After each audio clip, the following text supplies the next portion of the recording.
On a Friday afternoon in Mecca, September 11, 2015, thousands of pilgrims filled the Grand Mosque. For many, it was a moment of peace, prayer, and devotion.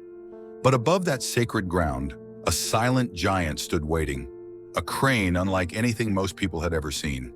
It was supposed to help expand the holy mosque, making space for millions more worshippers.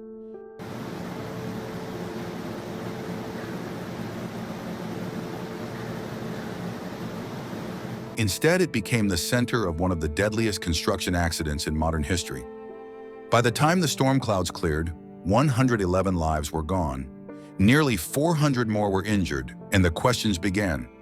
How could such a powerful machine fall in the heart of the most sacred place on Earth? To understand what happened, you need to know what this machine really was. Not just any crane, but the Liebherr LR 11350. A marvel of German engineering.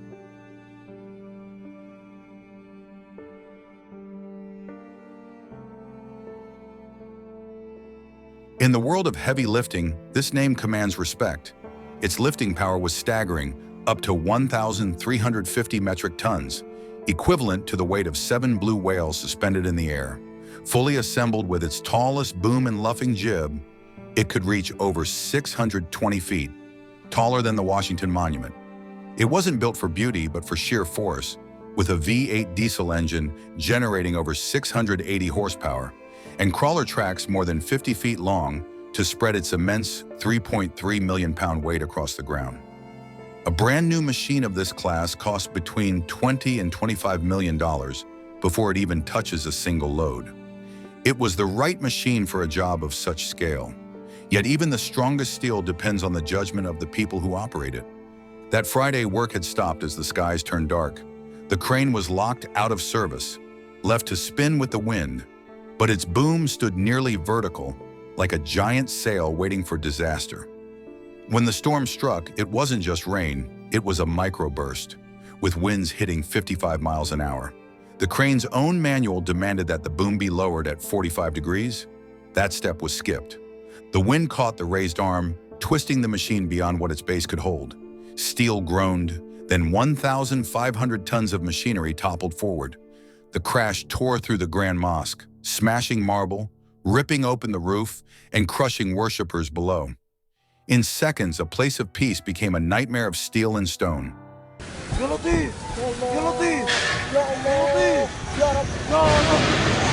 No report, no statistic can ever measure the depth of the loss. That day, 111 lives were taken in an instant. Nearly 400 more were left injured, many with wounds that would mark them for the rest of their lives.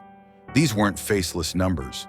They were fathers, mothers, daughters, sons. Scores of people were killed in the holy city of Mecca on Friday when a construction crane collapsed into the Grand Mosque during a violent rainstorm, Saudi officials said. By late Friday, more than 100 people were reported dead and dozens injured. Pilgrims who had traveled from every corner of the globe to stand in the most sacred place in Islam. Some had saved for years to make the journey of a lifetime, only to have it end beneath a storm of falling steel. Families scattered across continents suddenly received the same devastating news. The person they had prayed for safe return would never come home. For those caught inside, the collapse wasn't a construction failure. It was the end of lives, of dreams, of journeys of faith. And yet the devastation didn't stop with the human toll. In the world of construction, tragedy always leaves behind another trail, one of financial ruin. The machine at the center of it all, a crane worth more than $20 million, was reduced to little more than twisted scrap metal in a matter of seconds.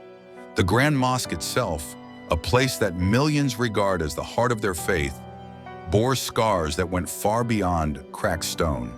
The collapse destroyed carefully crafted marble pillars, crushed sacred corridors, and ripped open parts of the roof that had stood for generations.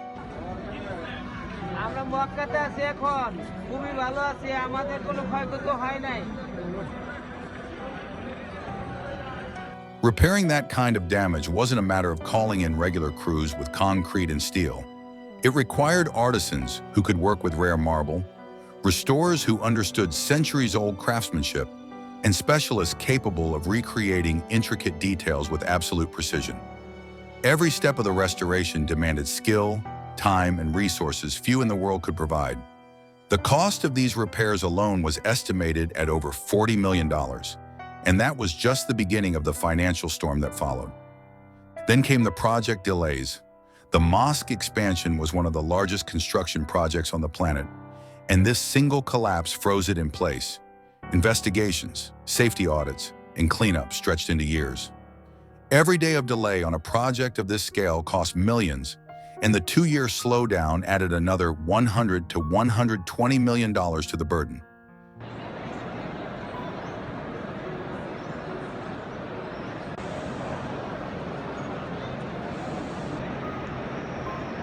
Finally, there was compensation. The Saudi government ordered payments to victims' families. About $266,000 for every life lost, half that for permanent injuries, and smaller sums for those less seriously hurt. The total in compensation alone climbed beyond $40 million. Add all of this together, the destroyed crane, the restoration work, the lost time, the payouts, and the total soared past $200 million. For the Saudi bin Laden group, the contractor responsible, the collapse also meant fines, bans on new contracts, and a devastating hit to its reputation. But even that immense figure fades in comparison to the human reality. Money rebuilds stone, replaces machines, restarts projects. It does not bring back the people who died that day. When investigators delivered their final report, it confirmed what many engineers already knew. The steel was sound. The crane had no design flaw. The disaster came from violating the procedure. The boom should have been lowered. The rules were clear. And when rules are ignored, even the strongest machine in the world becomes helpless.